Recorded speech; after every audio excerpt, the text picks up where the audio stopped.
Good morning everyone.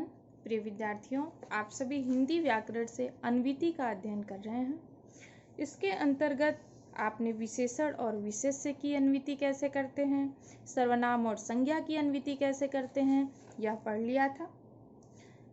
आज जो है आप पद क्रम संबंधी नियम पढ़ेंगे। पद क्रम संबंधी नियम।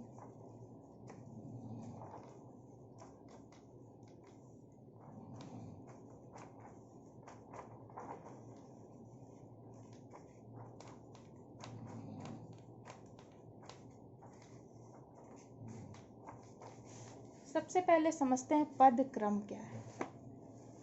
पद क्रम। अब पद जो होता है, जब भी हम किसी शब्द को वाक्य में प्रयोग करते हैं तो वह पद कहलाता है। यह आपको पहले से मालूम होगा। जैसे राम फल खाता है, इस वाक्य में राम फल खाता है, ये सब अलग अलग पद कहे जाएंगे क्योंकि यह अब एक वाक्य में प्रयोग हो चुके हैं। अब इन पदों को किस क्रम से लिखा जाता है, कौन सा क्रम सही होता है, यही आप इन नियमों के अंतर्गत पढ़ेंगे। तो बच्चों, पदक्रम संबंधी नियम के अंतर्गत सबसे पहला नियम है, सामान्य वाक्य में पहले कर्ता, फिर कर्म, फिर पूरक और अंत में क्रिया आती है। सामान्य वाक्य में सबसे पहले क्या होता है? कर्ता, कर्ता के बाद कर्म और पूरक और फिर क्रिया। कर्ता यानी जो काम को करने वाला होता है, कर्म कार्य के होने का फल जिस पर पड़ता है, पूरक का अर्थ होता है पूरा करने वाला, यानी जो इस वाक्य को पूरा करे, कर्म का साथ दे, और क्रिया जो सबसे अंत में होती है, जिससे किसी काम के करने या होने के बारे में जानकारी प्राप्त होती है। तो इसका क्रम क्या होगा? पहले कर्ता होगा, फिर कर्म होगा और पूरक होगा, फिर अंत में क्रिया होगी। ठीक है। तो जो पहला वाक्य दिया है, राम फल खाता है, आप देखिए राम इसमें कर्ता है, फल कर्म है, खाता इसका पूरक है और है क्रिया है। खाता है पूरी क्रिया है, लेकिन खाता सब जो है फल को पूरा कर रहा है, इसलिए इसको पूरक कहा गया है। ठीक इसी प्रकार से सोहन किताब पढ़ता है। तो आप जो भी वाक्य लिखते हैं हिंदी में, अगर वह साधारण वाक्य है तो उसका क्रम क्या होना चाहिए? पहले कर्ता, फिर कर्म, फिर पूरक और फिर क्रिया, जो सबसे अंत में होती है। इसके बाद दूसरा नियम है, यदि धातुएं द्विकर्मक हो। द्विकर्मक यानी कि ये जो कर्म है इसमें दो कर्म हो। जो दो कर्म होने पर क्या होगा? यदि दो कर्म है तो पहले गौण कर्म और फिर प्रधान कर्म आता है। ठीक है। सोहन ने मुझे सहायता दी। अब देखो इस वाक्य में सोहन क्या है? कर्ता है, सोहन ने, मुझे कर्म है, सहायता भी कर्म है, दी क्रिया है। ठीक है। अब कर्म कैसे पहचानते हैं ये आपको मालूम होना चाहिए कि हम क्या करते हैं, क्रिया से क्या, किसे, किसको से प्रश्न करते हैं और हमें उसका जो उत्तर प्राप्त होता है वह कर्म होता है, और अगर उत्तर कोई प्राप्त न हो तो वह अकर्मक क्रिया होती है। तो यहाँ देखो क्या दी? सहायता दी। तो ये जो है मुख्य कर्म है। किसे दी? मुझे दी। ठीक है। तो मुख्य कर्म बाद में होता है और गौण कर्म पहले होता है, यही कहा गया। तो देखो मुझे पहले लिखा गया है, सहायता बाद में लिखा गया है। ठीक है। क्या शब्द का उत्तर जो होता है वह मुख्य कर्म होता है। अब देखो राम ने भिखारी को रोटी दी। क्या दी? रोटी। किसे दी? भिखारी को। दो कर्म मिले, भिखारी को पहले लिखा गया, रोटी बाद में लिखा गया। तो यहाँ क्या बताया गया कि यदि कर्म दो हो तो पहले गौण कर्म और उसके बाद मुख्य कर्म। ठीक है। तो अभी तक आपने दो नियम देखे पदक्रम संबंधी। सबसे पहले यदि कोई साधारण वाक्य है तो पहले कर्ता, फिर कर्म, फिर पूरक और फिर क्रिया।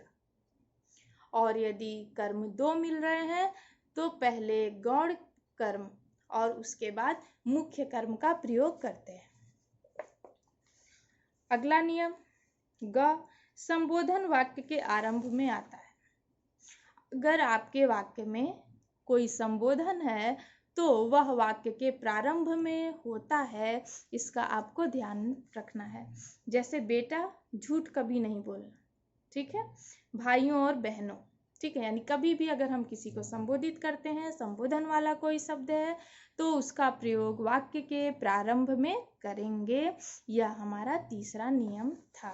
तो तीसरा नियम क्या था?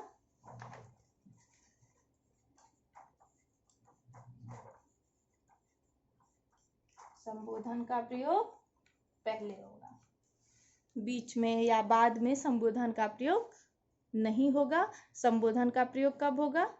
पहले होगा। तो ये पदक्रम संबंधी जो नियम है ये आपने देख लिया। अब इसके बाद कुछ इसके अपवाद भी हैं। कभी संबोधन पर जोर देने के लिए यह वाक्य के अंत में भी आता है, कभी कभी अंत में भी आ जाता है, लेकिन कब? जब हमको संबोधन पर जोर देना होता है। जैसे अब आए हैं जनाब, ठीक है। अगर पहले ही लिख देते अरे जनाब अब आए हैं, तो इतना जोर नहीं पड़ता, लेकिन अब आए हैं जनाब यानी यहाँ पे पूरा शिकायती लहजा प्रकट हो रहा है।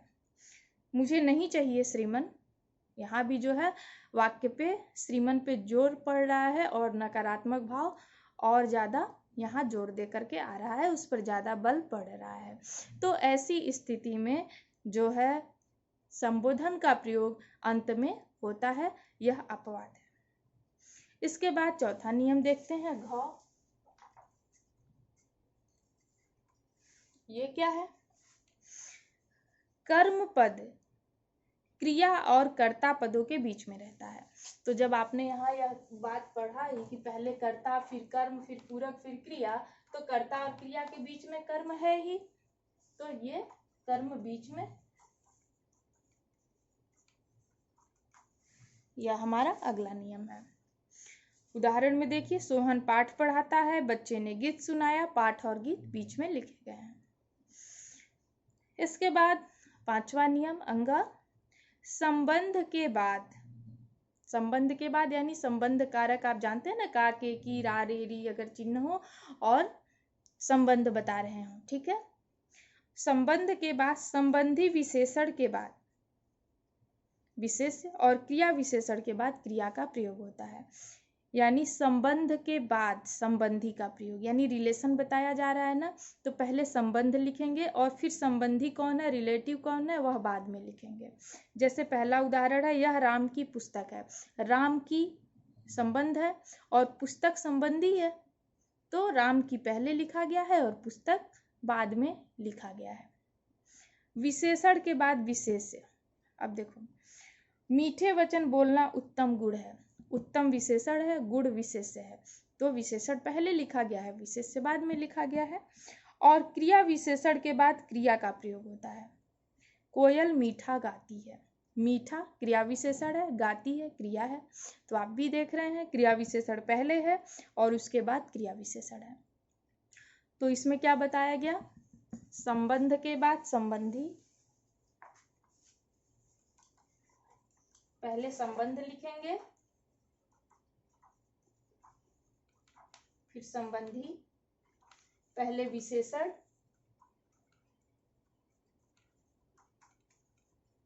फिर विशेष्य,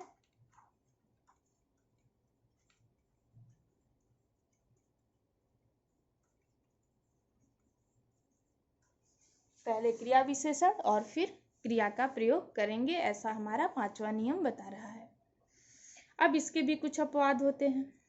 न, मत और नहीं क्रिया विशेषण क्रिया के बाद भी आते हैं। पिताजी कुछ करते ही नहीं, फूल मत तोड़ो, फूल तोड़ना मत, तुम जाओ ना। तो ये जो क्रिया विशेषण है, न, मत और नहीं, ये भी क्रिया विशेषण है, लेकिन इनका प्रयोग क्रिया के बाद भी हो जाता है, ठीक है।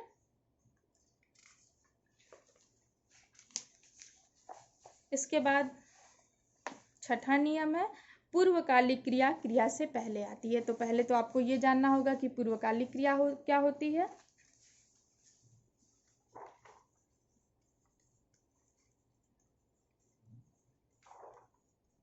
तो पूर्वकालिक क्रिया वह क्रिया होती है जो क्रिया से पहले प्रयोग होती है। ये जो है क्रिया से पहले ही हो जाती है, यानी कोई काम आप कर रहे हैं उसके पहले ही कोई एक और भी काम कर लें तो वह पूर्वकालिक क्रिया होगी। जैसे मैं दौड़कर विद्यालय पहुंची, विद्यालय पहुंची ये हमारी क्रिया है, लेकिन उसके पहले मैंने क्या किया, दौड़कर यानी दौड़ी। तो ये जो दौड़कर है वह पूर्वकालिक क्रिया है। तो पूर्वकालिक क्रिया पहले हो रही है तो निश्चित रूप से पहले उसका प्रयोग होगा। तो यही इस नियम में बताया गया है कि पूर्वकालिक क्रिया का प्रयोग क्रिया से पहले होता है। जैसे कल पढ़कर आना, पढ़कर पहले हो गया। वह दूध पीकर सोएगा, पीकर, ठीक है, तो ये पहले प्रयोग हो रहा है। इसके बाद अगले नियम से अगली कक्षा में पढ़ेंगे। जितना पढ़ाया गया उतने नियमों को एक बार रिवाइज कर लीजिएगा, उसके सभी उदाहरण पढ़ के स्वतः भी कुछ उदाहरण बनाने का प्रयास करिएगा। Thank you everyone, have a nice day.